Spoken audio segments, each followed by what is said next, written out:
Welcome to another episode of the Working Audio Tools podcast with myself, Ed Thorne, fellow YouTuber Paul Third, and this week we have a very exciting guest. This person has assisted for the last 4 years with none other than the only Manny Marroquin, however we pronounce it. We'll check that later. How's my Spanish? This gentleman has assisted Manny on records for the likes of Sabrina Carpenter, Tate McRae, the 1975, Lizzo, Selena Gomez, Kendrick Lamar, Charlie XCX, and Phineas. You get the idea. This list, Post Malone, I'm scanning this list online. The list is just endless. It goes on and on. Camila Cabello, Ed Sheeran, Post Malone, The Weeknd. You get the idea. This guy has seen some seriously high-end mixing done. Can we introduce the show, Anthony Vilchis? What's up, guys? How's it going? Really good, really good. Excited to have you on. Thanks for reaching out, and the flattery is that you reached out to us to come on the podcast. Of course, man. Dude, you guys probably have one of my favorite podcasts online for sure. Oh, you're very kind. All the other podcasts, I don't want to talk down on the other podcasts, but man, I don't want to hear about plugins. I don't want to hear about chains. And I feel like you guys don't do that as much. You guys ironically, the videos that we do that do better than the other videos.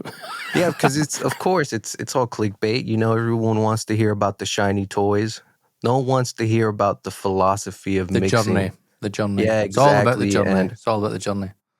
And the stuff you have to like go through to be a mixer. You know, everyone just thinks it's buy a plugin, get a computer, but no, man, it's so much dedication and sacrifice and work. It's not a skill you could pick up quick. You definitely have to put in, man. You have to put in time and effort.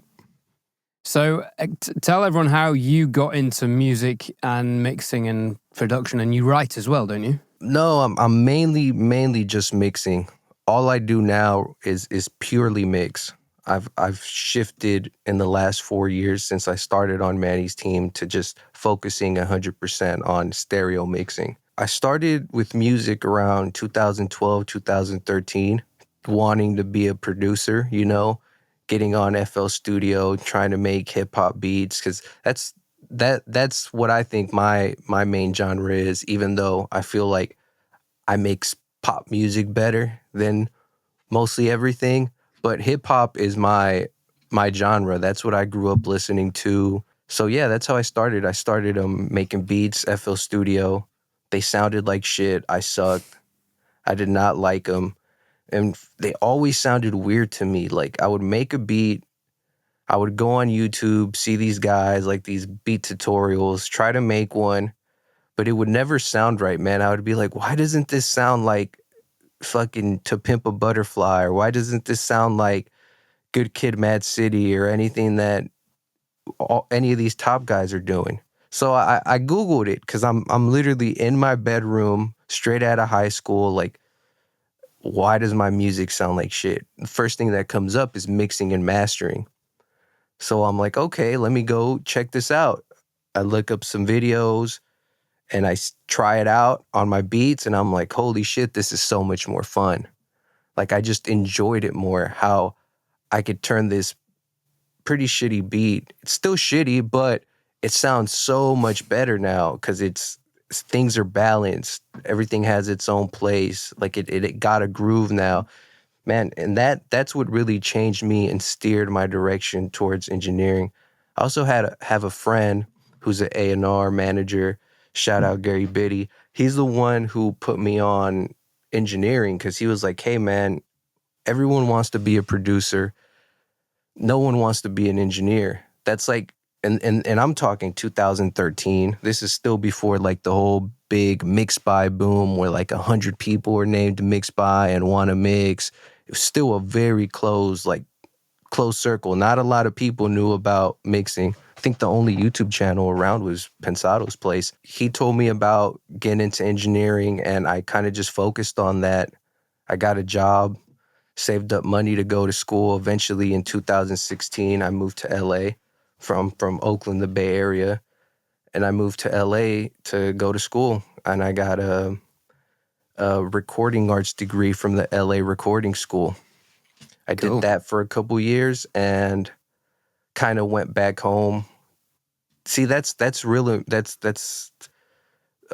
really important thing to say, is that a lot of people at school do not take advantage of networking. They just go in and they try to like learn as much as they can, which is fine. That's what school's for. But man, there were so many people there that were doing cool shit. And I would have never known if I didn't get the courage to like go up and talk to them. And luckily, one of my good friends, Carlos, he's doing big things right now. I don't want to say the artist he works for because I don't know if it's a secret or not. But yeah, man, shout out to my boy Carlos. He worked at a studio named Windmark Recording, which was it was a huge recording studio in Santa Monica. I mean, they had some of the biggest artists roll up. I know Ariana Grande did a lot of stuff there. Kendrick Lamar records a lot of his stuff there. It's a really big studio. It's really nice. So 2019 comes along and he hits me up, just like checking in, hey man, what have you been up to? What are you doing? So I let him know, like, hey man, are you guys hiring? Are you guys hiring at your studio? And since I was really good friends with him and I had already like introduced him to people and kind of helped him out too, to network with other people, he was more than happy to help me and get the job, which I got the job and I started off like everyone as a runner, cleaning toilets, picking up food, doing all the stuff that nobody wants to do. But yeah, my main goal was always to work for a mixer. That was my number one goal. So when I started working at Windmark, my main goal was always to get experience in the studio, kind of like mess up on my first job, so that when I get a chance to work at a studio, and I always wanted to work at Larrabee.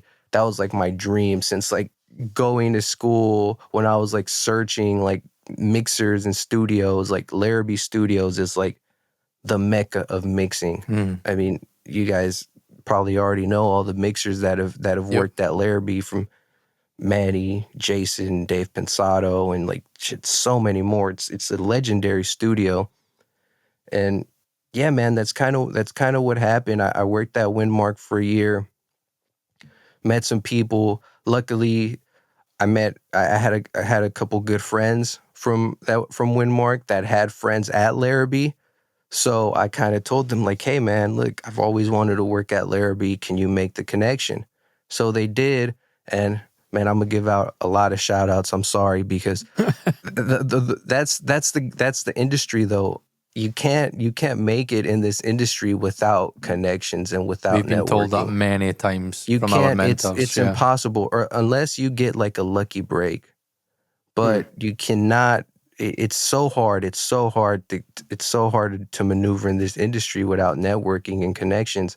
So one of my friends hits up a guy who was Malay's engineer at Larrabee. Shout out Raul Lopez. That guy's killing it right now, man. He just mixed Tipsy, a bartender song by Shabuzi. Huge record. Yeah, so man, I'm so happy. Like, I'm so proud of that guy. He's killing it, man. And he's the one who got me the interview at Larrabee. Next thing you know, I'm working at Larrabee. I'm a runner at Larrabee now, picking up everyone's food and cleaning toilets there for about a couple months until March 2020 hits and the pandemic. We all get sent home. The studio closes. And yeah, I come back home for a few months. I don't know if I have a job. I'm kind of just like at home getting these unemployment checks, not knowing if I'm ever going to go back to Larrabee. Oh, that must have been so frustrating. I know. Job of a Dude, lifetime. 2 months in as well. Jeez. Taken away straight away. Dude, it sucked because we all thought it was just going to be a couple weeks. Like, oh, we didn't know what this was going to turn into. We're just I knew. I said to my friends, I was like, this is going to be 18 months. Oh man, dude. Yeah, it was bad. Luckily, even though this might sound shitty, but the pandemic really worked to my advantage because nobody wanted to go back to work. So when they called everyone back, because there was like 10 runners on staff at Larrabee when I first 10. started, and it was Wow. super competitive. I mean, can you imagine? There's 10 guys and they all want to be Yeah.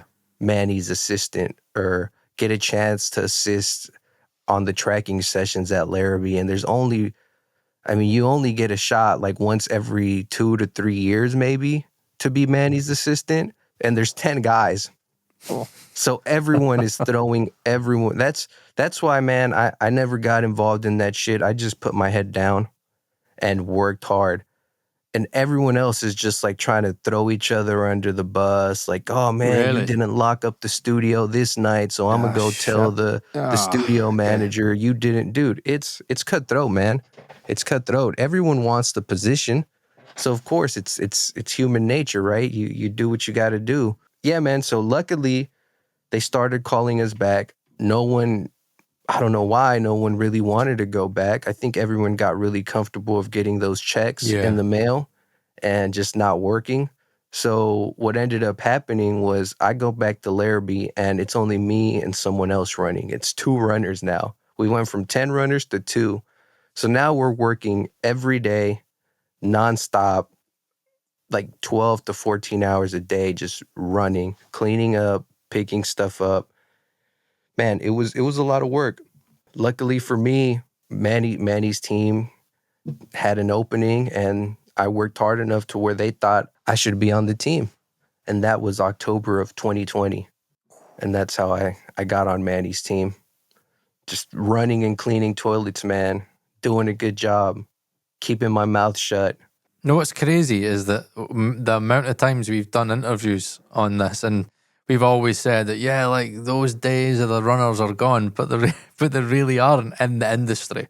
Obviously, the runners are needed in the industry. That's something that's never going to change, is it? The only thing that changed is now runners get paid. Right, okay. There's no internships anymore. Now runners are paid, which is great. You know, I think runners deserve to get paid. We all we all do hard work, whether that's, like I said, picking stuff up for people or cleaning. You know, everyone deserves to get paid, but the positions are definitely far less than there were. I mean, dude, studios are closing down left and right in LA. Yeah, It's insane. I mean, look at all the major studios that closed down last year, like legendary, historic studios. There's definitely a lot less. And a lot of mixers are working from home now.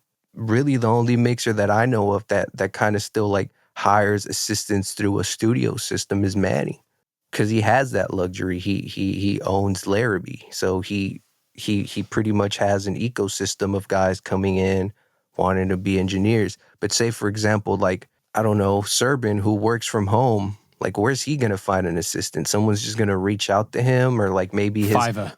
Yeah, like his assistant. Yeah, a $5 mixer just all of a sudden becomes Serban's assistant. That's funny. So in regards to, because by the way, for anybody that's clicked on this thinking this is going to be, we're going to give away all of Manny's secrets, right? We are interviewing Anthony, right? Not Manny, okay? So our focus is on this gentleman right here. So in regards to your mixing approach and how your mixing developed over the time, what would you say is kind of your own style of mixing? We were talking about Chad Blake earlier because I'm into Mix for the Masters now. Chad's very saturation based. Like, I don't think I've ever seen somebody use Sansamp like so much in sessions. You have other mixers that are more kind of parallel compression. You have, your CLAs, you have your TLAs. Everybody's kind of got their own style. Michael Brower has his own, ABCD template. What kind of would be your main approach to mixing?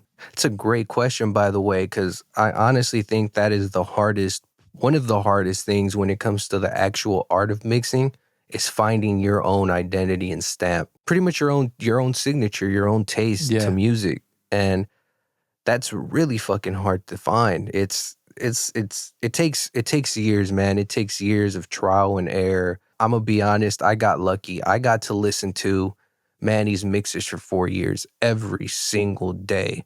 So my ear got tuned to what he likes to do on mixes. Manny's still out on a SSL, So we have to print those stems at night so we can move on to the next song. So I'm literally sitting there every night listening to Manny's mix and the client's reference, Manny's mix and the client's reference, and seeing what changed. Imagine doing that for like 4 years. And I'm just Yeah, there totally. listening to like, oh, wow, he did this. Okay. He brought the vocal up a little bit. Like he made this poke out. Now this is a little brighter. And now this. And he's just like, wow, now it's wider. And now, oh, I see what he did there. Like the emotion completely changed going into the chorus or like in the bridge. Yeah, my ear definitely got tuned to a similar Manny style mix. That's 100% true. Every time I listen to a mix, if it doesn't sound like it's something that Manny didn't do, even though like a top mixer did it, I don't like it. It rubs me the wrong way. Because It's your ears weird. are tuned to that Yes, sound over the exactly. years. I mean, yeah. like I said, 4 years of listening to Manny's mixes and, you know, working on this stuff. Yeah, man, my ears got tuned to like it's I like I'm a big fan of using like sports analogies with like audio engineering. So it's like if you like worked under a huge manager or something like Alex Ferguson Mm-hmm. for years, and then all of a sudden now you're the manager. So of course you're gonna have a lot of similarities and a Yeah. lot of things that he does, but you're still you're still unique. You don't, it's not a carbon copy. You still have your own style and taste. But yeah, for sure, I feel like everyone who assists Manny long enough kind of comes off that cloth of that Yeah. sonic, just like his style of mixing for sure. So would you say you're kind of, because I know that Manny always talks about emotion and he always talks about feel. 100%, man. Yeah. So how do you, in terms of your mixes, because you're not Manny, right? How do you go about getting the feel in a mix? Do you prioritize more on like the low end, the drums, like percussion? Like what are the things that you look for first when you dive into a mix? Are you somebody that would say start with the drums, get the foundation right, put the vocal in, get the instruments to wrap around it? Like, or do you just kind of work off feel on every mix? Like every mix is different. Well, I usually always start off with the drums because I mean, I feel like the groove is really important. Yeah. And this is, I don't know if a lot of people know this, but this is probably going to, if anyone takes anything from this conversation, it should be this. You should always, always, always start off exactly where the client leaves off their rough mix or their end of the night bounce. You never want to start off with raw or dry unless they're really adamant and they think their song sounds horrible and you think you could make it better. Sure, why not? Go for it. Even though that's backfired a lot in the past from what I've seen. But you always, always want to start off exactly where the producer or the artist left off. And they already kind of built that emotion into the track.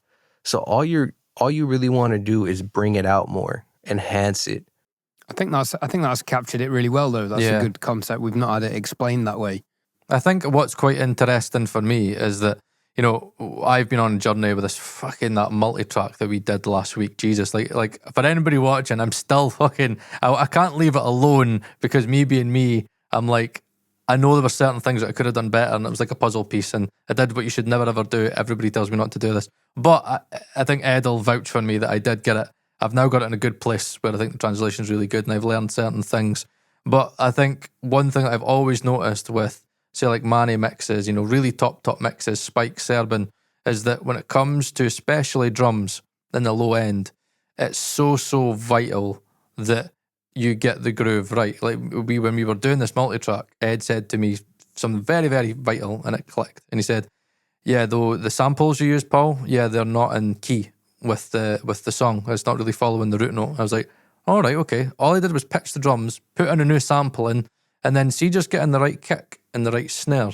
All of a sudden, the track just all of a sudden made sense. And when I had the right kick in, I was able to mix the bass way easier and the whole track just made sense. And would you say, Anthony, that it's one of these things that if you don't get the drums right, you don't get the groove, you don't get the feel right, it's almost like a losing battle. Like, you will struggle to get the rest of the mix right. 100%. 100%, man. If you lose the feel of the song, it's game over. You're getting fired. They're getting someone else to mix it. Yeah, man. I mean, it's super important. In my opinion, the groove, the thing that gets you up to dance, the thing that makes you feel like I said, get in the groove of dancing. It's the drums, man, and it's really important to get those right. And it's hard to explain. I can't really say technically you should do this to get the drum sounding right. It's just a feeling thing, man.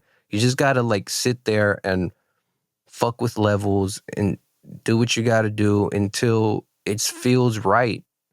You'll know. You'll know because, I mean, shit, man, we all feel this. We feel this out in the world when we go to a club or go out dancing or listening to music, and you feel that groove. Just try to get that song there. So moving on to you going solo, what was your game plan for leaving Manny's nest and going out on your own? Was it fearful, or had you done lots of groundwork and preparation, or were you so confident in your ability at this point that you thought, I got this, I've got the networks, I've potentially got clients, who can't afford Manny, or other opportunities have come through the studio? What was your plan? Man, that's also a great question because, yeah, I mean, sure, dude, it's not an easy decision to leave a team like Manny's. I mean, it's like you're playing for a championship team every single year, and you're working on some of the coolest shit in the world. Hey, you never know, man. I might never get to work on anything like I worked on Manny's team, but yeah, man, it was a tough decision, I think my situation was a little different because it was more of a life thing. Certain things in my life happened where I kind of had to make that decision of, I can't be an assistant forever. Like you just can't. I mean, you would want to, and sure, I got a lot of FOMO, fear of missing out on super cool projects, and I'm pretty sure once I see in a couple months when the guys post up, oh, we worked on this huge project, I would be like, damn, I should have stayed a couple more months or something. But yeah, man, you kind of just gotta do it, and I think I didn't get really comfortable with like my actual mixing until I was at least over 2 years into Manny's team. His whole system is so detailed that you have to be on your game. You have to dedicate your whole life to being Manny's assistant. If you want to be a good one, sure, you could like fuck off and be a shitty one and like still go out and party. But if you want to be a good assistant, which if you're in that situation, you should be, dude, man, it's a lot of sacrificing, man. You start off as the night shift, so you're waking up. I'm waking up at 3-4 o'clock p.m., getting in traffic in LA, getting to the studio and not getting out till 7-8 in the morning sometimes, and just I did that for a while. Man, it's a 24/7 operation, and that's the only way it could work. Like, So how many assistants does he have if you're effectively doing a night shift? Were you on your own? Are there guys with him during the day? How does that work? it's typically, it depends. It depends on the situation and like the time of year and who's there and who's not. But it's typically like one day guy and one night guy, and those two guys are kind of more focused just on like assistant stuff, setting up sessions, emails, deliverables. If anyone from the label asks for something, getting it ready for Manny. It's a lot of admin work, believe it or not. But then it's a lot of also setting up stuff to get mixed or setting up updates for Manny to work on them. A lot of setting up, obviously. But yeah, man, it's nonstop. I mean, the guy mixes hundreds of songs a month. I would say it's nonstop Jeez, work. hundreds a month. Fucking hell. Well, I'm probably exaggerating there, but it's definitely he's definitely doing more than at least 2 songs a day. On a regular day, it's at least 1 or 2 songs a day. So if you do the math, it's around 50, 60 songs. Yeah, that's true. And are you auditioning effects and things in his template? Like, are you pre-printing vocals through analog gear? Are you selecting 3 different effects buses out of maybe 16 that he's got in his template?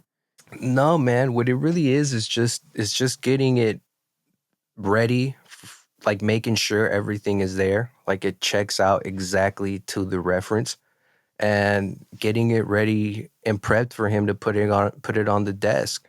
So is your job kind of taking the multi-tracks and basically trying to copy the rough, and then he goes from there?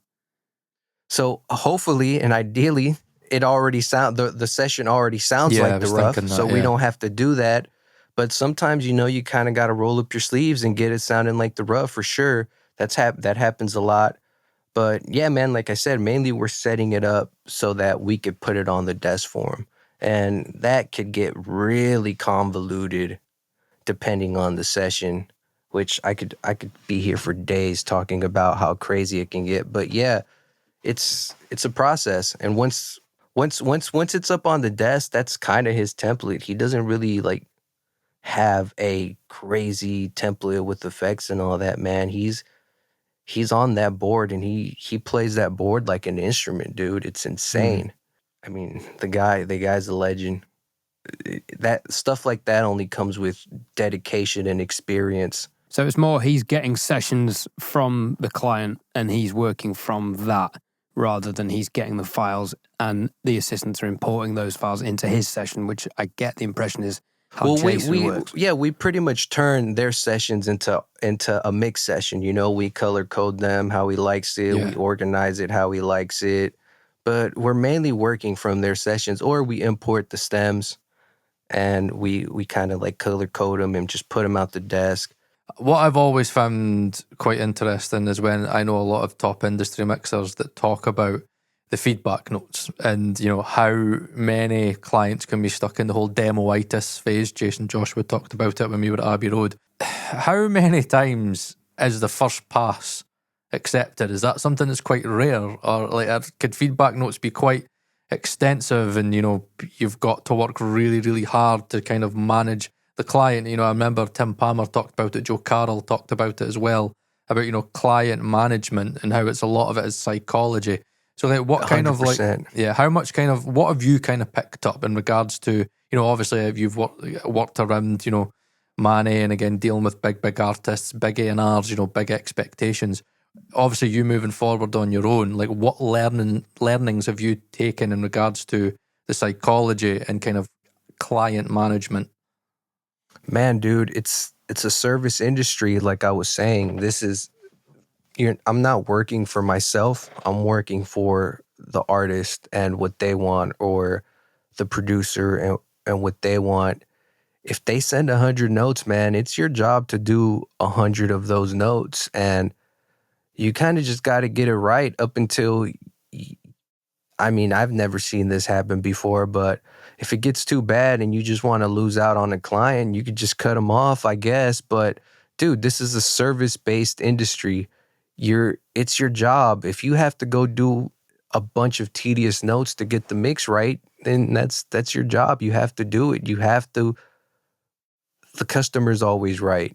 And you have to, man. It's their song. Like the last thing you want to do is start getting into a battle with the artist about like, oh, hey man, but I think it sounds better here and you should do this. Like that is absolutely never, ever, ever a good idea. And I think as a mixer is very unprofessional. If they want it to change for the worse, you have to do it. It's your job. It's their song. So how do you deal with that? Because I think that's something you that just gotta do it, man. Yeah, is that so? Even is it kind of like really hard psychologically if you're like, I know I could make this better subjectively, in my opinion, and you're going down that route? Like, how do you Okay, you kind of answered your question. You just do it. There's definitely some Jedi mind tricks for sure that you could do, of course, to like sway them. But you never want to go up like and be straight up and just say, hey, you got to do this. No, man. Of course, you could talk your artist off the ledge and kind of give them that input. But if there's no change in their mind and they want something a certain way and they're sending you a bunch of notes, it's your job to do it, man, especially if you're getting paid. I mean, shit, it's your job. Mm-hmm. So was that quite a shock for you when you first started? And obviously, we all put Manny on this pedestal, which he so rightfully it deserves to be on, but probably, without getting into too much detail, because obviously I take it you'd be privy to the recall notes that were coming back, or you would see him having to change it like X, Y, and Z. Were you quite surprised on like how arduous the whole process can be from like going from an A&R, and because I think Prizzy talked about it quite a lot, where you get into the WhatsApp chat, that's what they call it, isn't it? Where you've got like the artist, the manager, the A&R, or somebody else, and the producer as well. And you've got all of these people to make happy, and all of them can have like conflicting opinions and conflicting voices. And like, were you quite surprised at, how convoluted kind of the whole process could be to just get a mix over the line? Oh, man, not really, no, man, because it's a creative industry.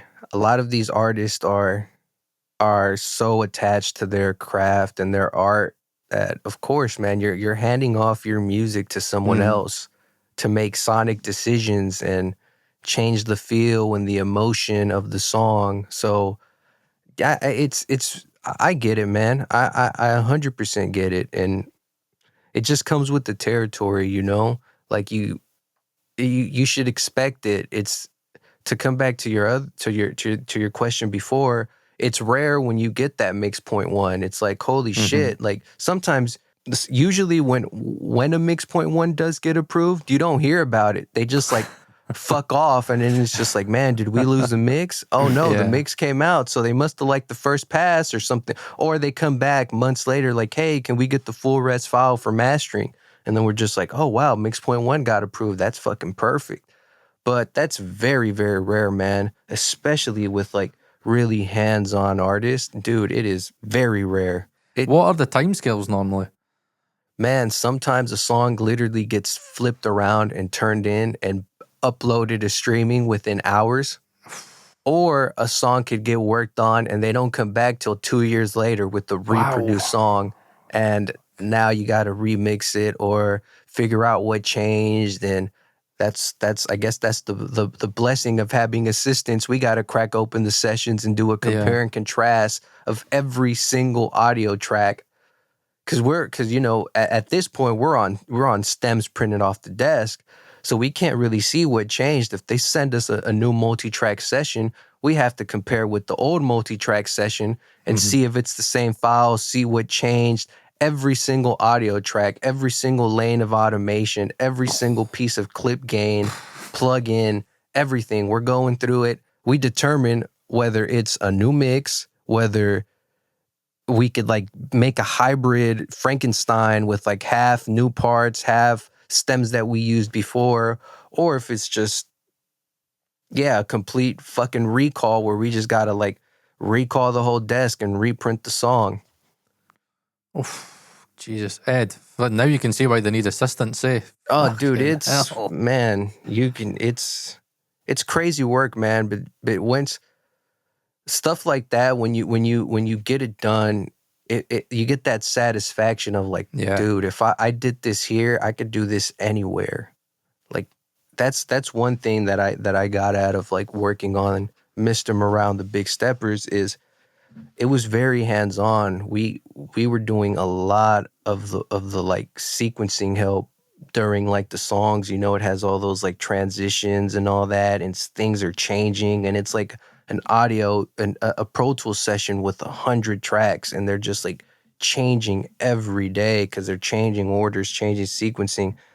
So being a part of that whole album and everything being down to the wire with that album as well, like going in at 9 a.m. and leaving at 2 a.m, literally like just being so tunnel vision focused on like working where you don't even like eat. And this is not like, oh, Manny doesn't let you eat. I don't want people to think that. This is us being so fucking focused and wanting to get the job done that we're like sacrificing meals and like sleep to get it through the finish line.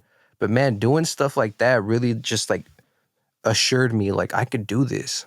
Yeah, like totally. I could do this on my own. Like if I did it here and I seen this and I was a part of it, I could do it anywhere. So what is your plan for doing it on your own? Besides coming on the Working Audio Tools podcast and having global success. Oh man, this is my big break. I'm hoping this launches me to the S tier of mixers. Can you take us with you? Yeah, I know, right? You'll just hang on your Let's all coattails. go.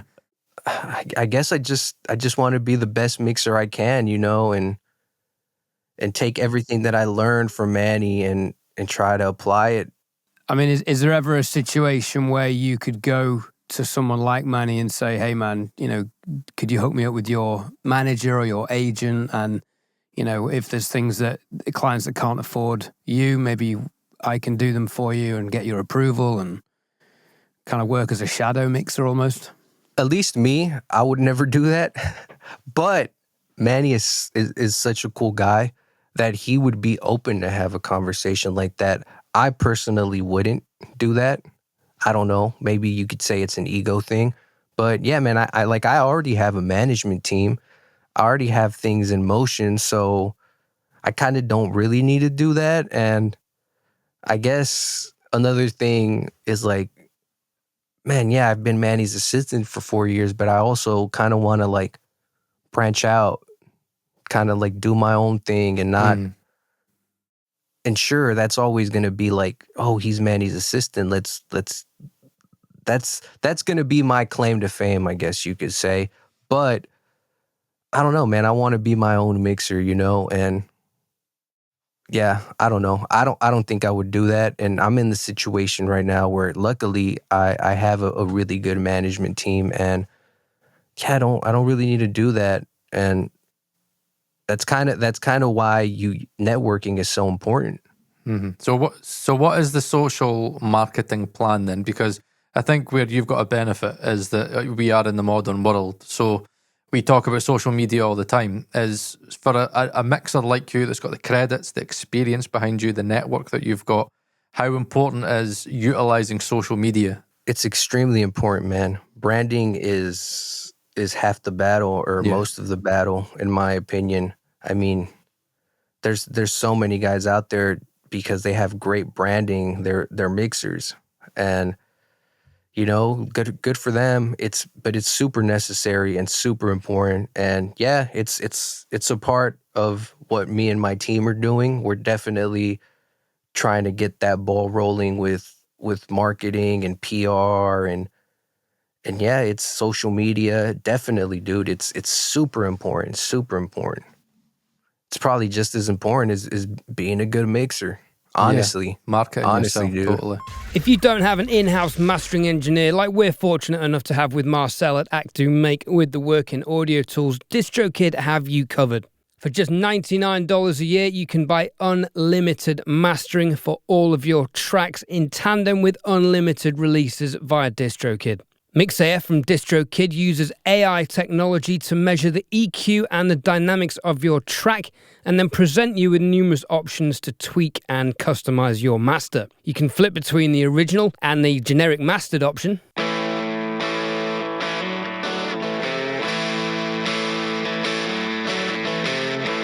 Blame it on the whiskey, blame it on the bad weed.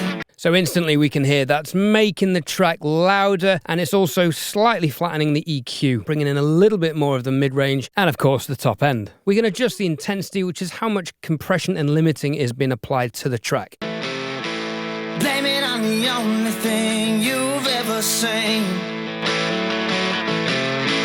Run and tell your mother.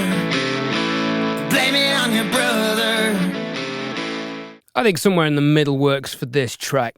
And the EQ options are self-explanatory. We can make the track effectively duller or brighter. Just ain't right. All you do is lie. All you do is try to deny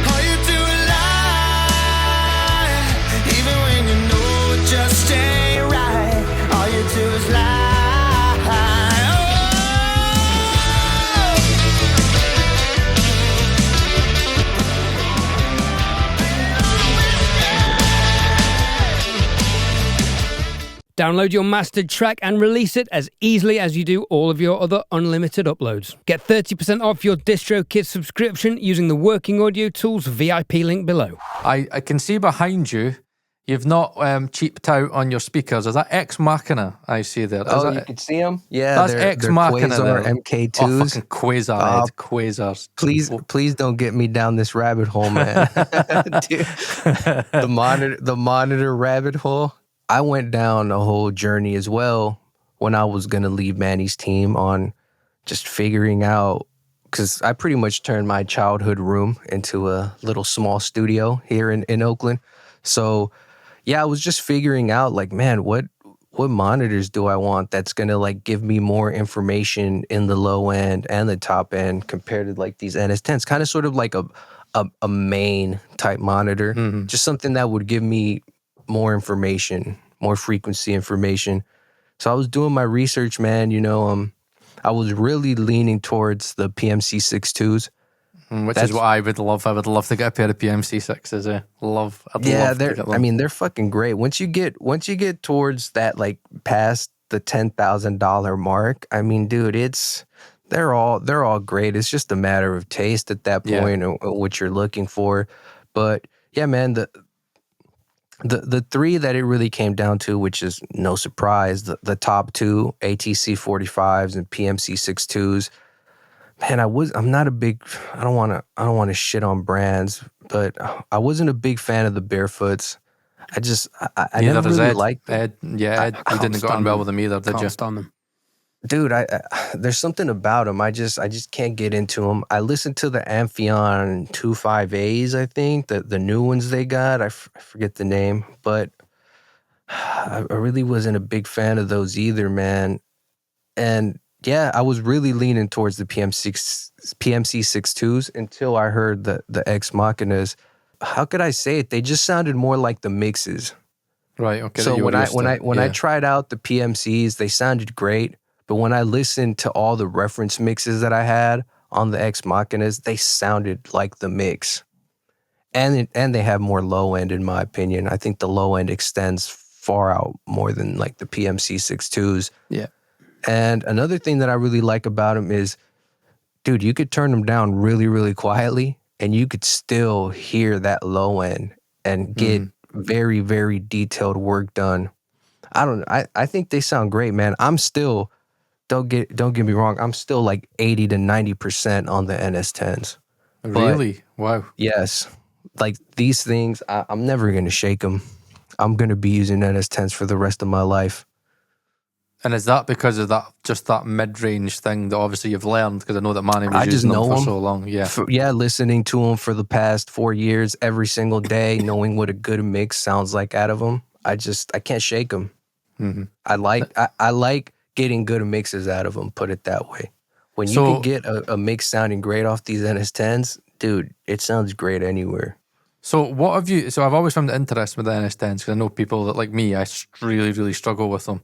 So what is the NS10 sound to you, like in regards to the limitations of them? Like, and because I know some mixers have got a certain thing where they'll say, I know exactly how harsh a mix should sound on them. I know exactly how bright it should be. So like, what are the kind of characteristics of the NS10 that you kind of go, it should sound like that on an NS10? You know, what are the kind of things that you've learned about the NS10 for anybody that's thinking about, purchasing a pair?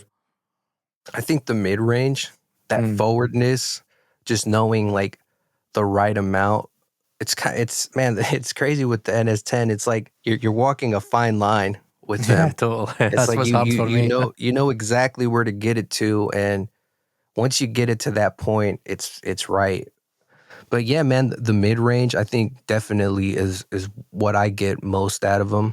The mid-range, the vocals, the overall balance, just the overall balance on NS10s, just getting everything sounding right on NS10s makes me feel like at least it translates everywhere else. You can get them right there.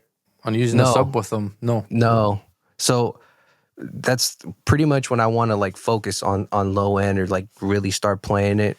I switch over to the Ex Machinas or I throw on The MM-500s, shout out. I knew Audeze if and there's any Manny. headphone you'd have to use, mate. It'd have to be the no, MM500s. they're great, man. I mean, I mixed on those things exclusively for like the last year and a half, maybe. Wow.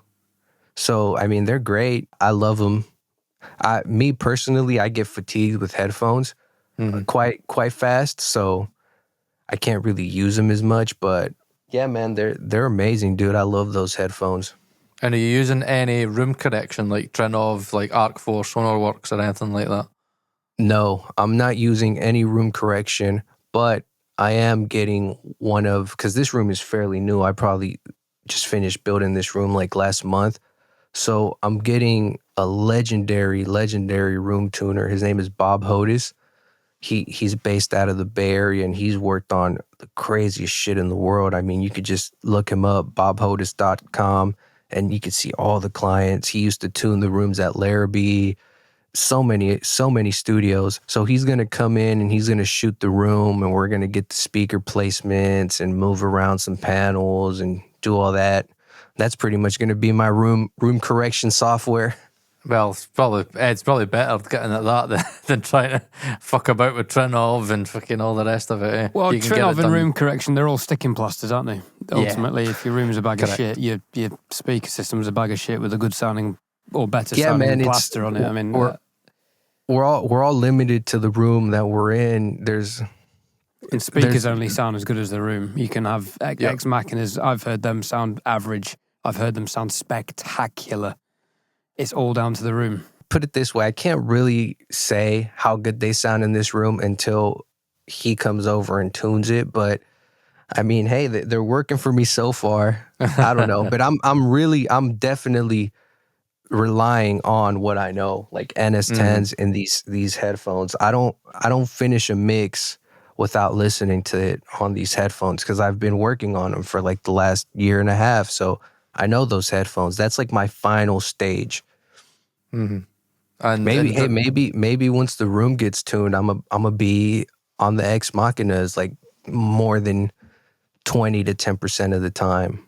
And I think that's important to talk about a lot, is that like me and Ed do sometimes get in a little bit of trouble because people think that like we just constantly shit on like budget gear. But like when you do get into this like professionally, like I've said it before, like trying to get speakers under $1,000, like there is just so many fucking limitations.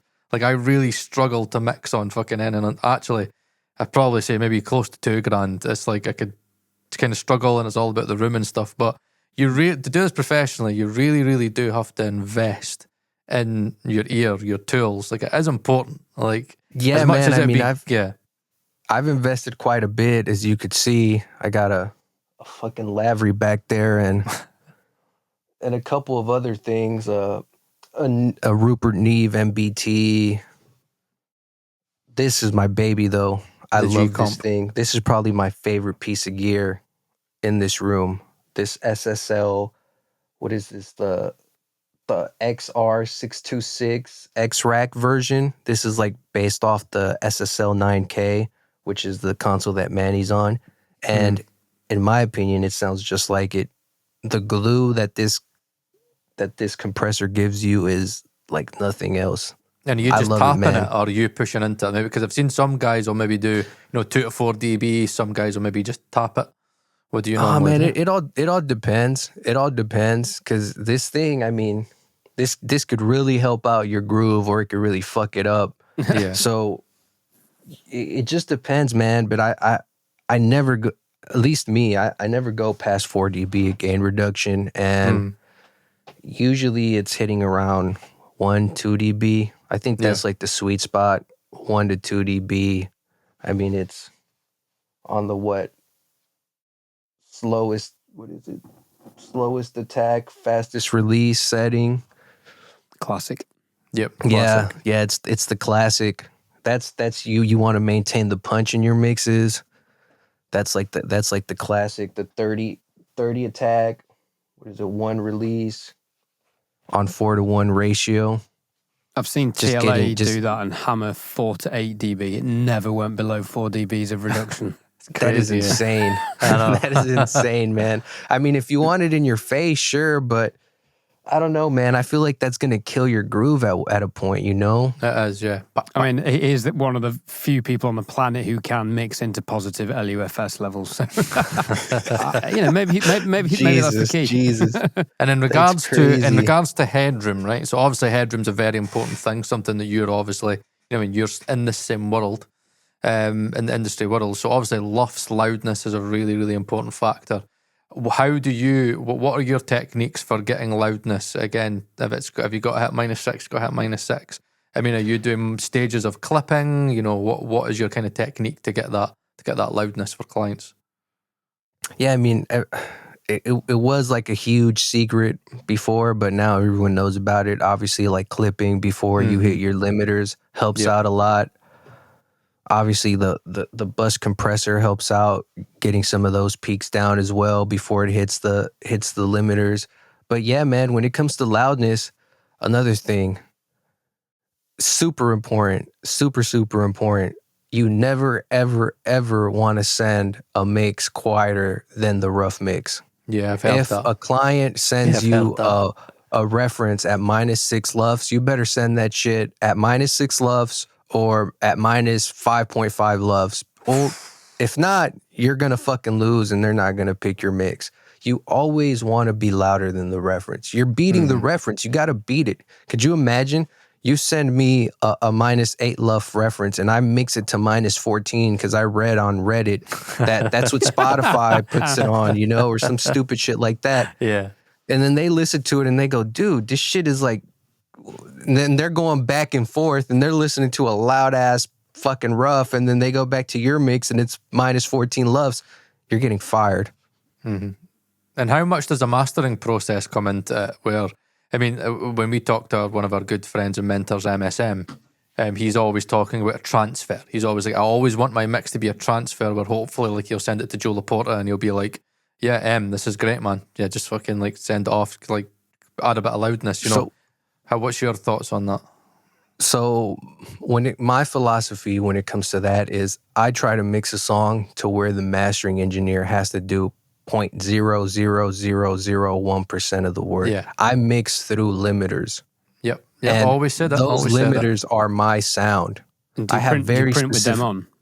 Print with them on. My mix never totally. lives without those limiters. And that's another super important thing, man. I don't understand why people will mix a fucking song and then slap on limiters at the end of the song, change it completely, and then send it to a 100%. client. And then it's like, well, you did it. You listened to this shit for 5 minutes, man, and you just sent it to your client. They like it now, so now you're gonna take it off and send a mix to mastering that no one ever fucking heard, no one ever approved. Yep. And now the mastering engineer has to go in there and try to make it sound like what you had, but a tiny bit better. That makes no sense to me, man. It's just ass backwards. You're just going back. One step forward and 2 steps back. Yeah. That's exactly what you're doing. So I start getting levels up on the drums, and the first thing I do is load up those limiters, load up this bus compressor, and I'm mixing into them. Yep, I'm 100%. mixing into them, and it's my sound. As soon as my mentor taught me, off. As soon as my mentor taught me that, he was like, Paul, mix into it. And see, it's like, it shouldn't even be a light bulb moment, but see when you realize why you would do it like we just said, you're like, why was I not doing that?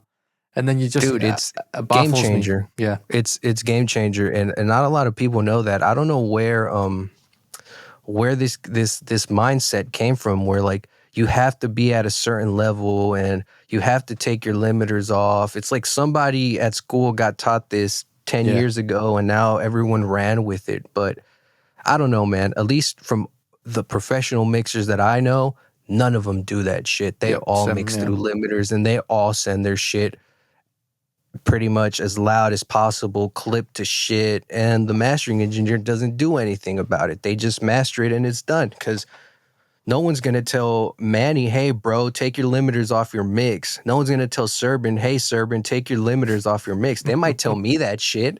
I might get a mastering engineer at Sterling like, hey, man, can you take your limiters off your mix? But I'm just going to say no. What are they going to say? Then the artist is going to get involved, and then it's going to be like, well, hey, Are we going to listen to the guy who's going to work on the track for 5-10 minutes and master it? Or are you going to go with the guy who's been mixing it for 2 days? And we already got it approved. Why are we going to change it? Correct. It just 100%. makes no sense, man. The song is approved. If I was a mastering engineer as well, why would I want to change it? It's just like why would I want to get rid of that? Like, they already approved it, the label approved it, the artist approved it, the producer approved it. Why do I want to work off of something that no one's ever listened to? Like, if I take my limiters off my mix, it's going to sound very different. Because I'm mixing through those things from the beginning. Pearls of wisdom, as always, on the podcast. Plenty of content for our potential book, if we get permission. Dude, man, that's huge, man, and hopefully, like these new guys coming up, we need to stop doing that, man. Be confident with, and I think even Chris Geringer said this on his Mix with the Masters video. Like, be confident with your mix and know what you want. If that's how you want your mix to sound, send it like that. Don't just like deconstruct it and then like have me put it back together and it not being right. No, I totally agree with you. And I think that a big issue of that has been certain mastering engineers, who have, again, had this thing where, I've got, basically they're the purveyor of, the final part of excellence, where times have changed. And I think mastering engineers have had to become, succumb to the reality, which is, like the mixer is, almost the be all and end all of it. And the mastering engineer is just, let's just check this translation. Is that right? Is there any small, tiny, little, minute details that I could take? That's really all the job is now. An ideal mastering engineer for me is like a really experienced second pair of ears. Yeah, 100%. Like, I don't care. Totally. Change it, dude. Like, do what if you could make this mix sound way better with your master, fucking do it, man. I encourage it. Don't play safe. Change that shit. Do it. Like, make it sound better. The only thing is, don't tell the mixer to start taking shit off their stereo bus that's vital to the sound. Mm-hmm. Like, that's what I don't like. If I ever work on a song and a mastering engineer tells me to take off processing off my stereo bus, I don't ever want to work with that person again. Yeah, I've held that. Do you think it stems from mastering engineers on YouTube going through a phase of saying, leave me 6 decibels of headroom? No. And the easiest solution ridiculous. for that was take Bullshit. off your limiter, give 4 or 5 clear decibels of peak headroom so they can go back in and clamp it. Whereas, as you said, times have changed. Mix engineers now, to compete, have to be so good. We have to get translation on our end before it goes out. And that does mean having it loud and having the sonic balance and the perceived EQ balance right. That's definitely what we're focusing on. I think we should round this up, but this has been an amazing episode. But we have one last question that we always ask our esteemed guests, which is, what advice do you have for other engineers trying to break out in the business in 2025? And how can you stand out in 2025? Get to a music hub, man. I think that's really important. Sometimes a lot of people try to make it in like their small towns or cities where they don't really have a big music scene. But I feel like if you really want to do this professionally, at least as a mixer or as a producer or anything with music, you have to be in a city like LA or Nashville or somewhere like that. Get there, man, and start building relationships, network, man. Become friends with producers. Do anything you can, man, but don't just ask people for favors.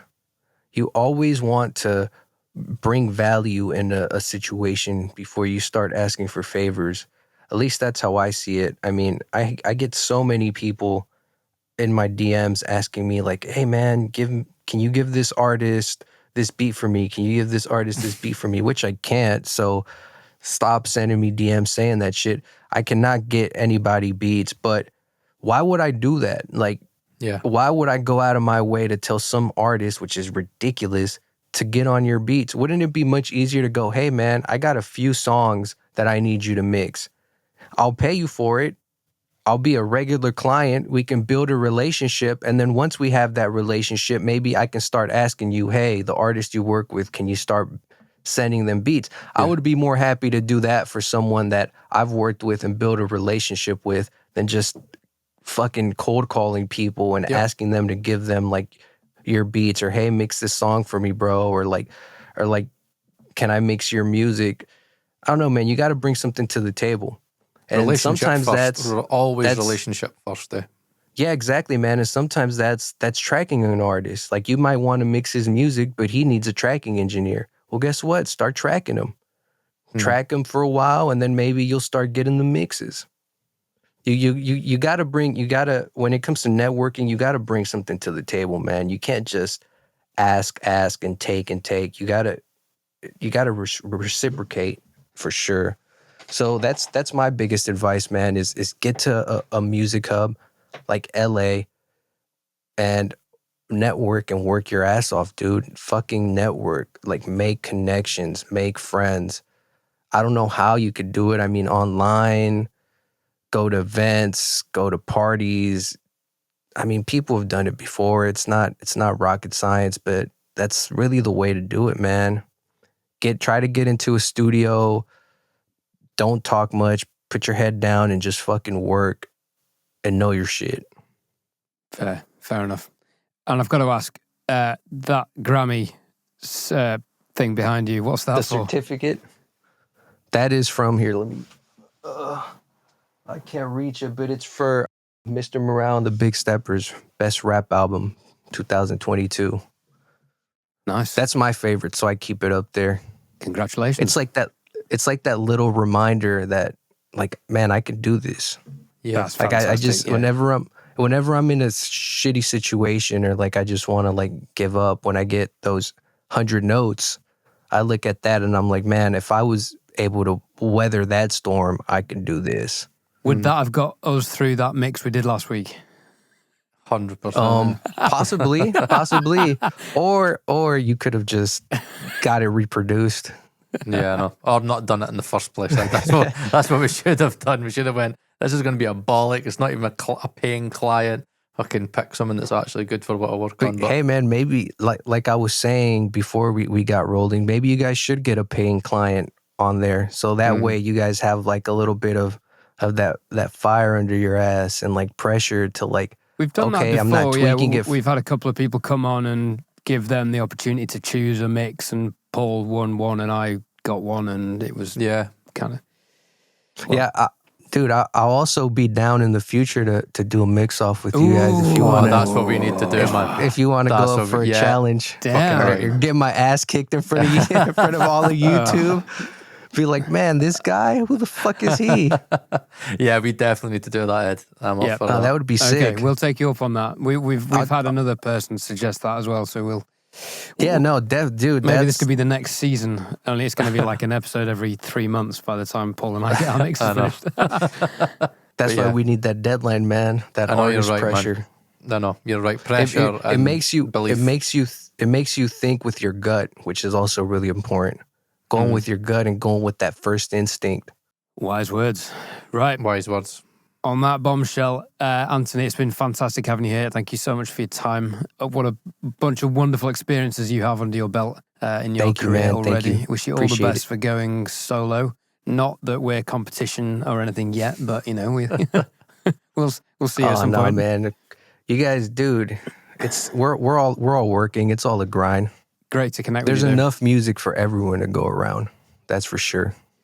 Absolutely. Yeah. Well, great to connect with you. Thanks for sharing your stories, and it's been emotional.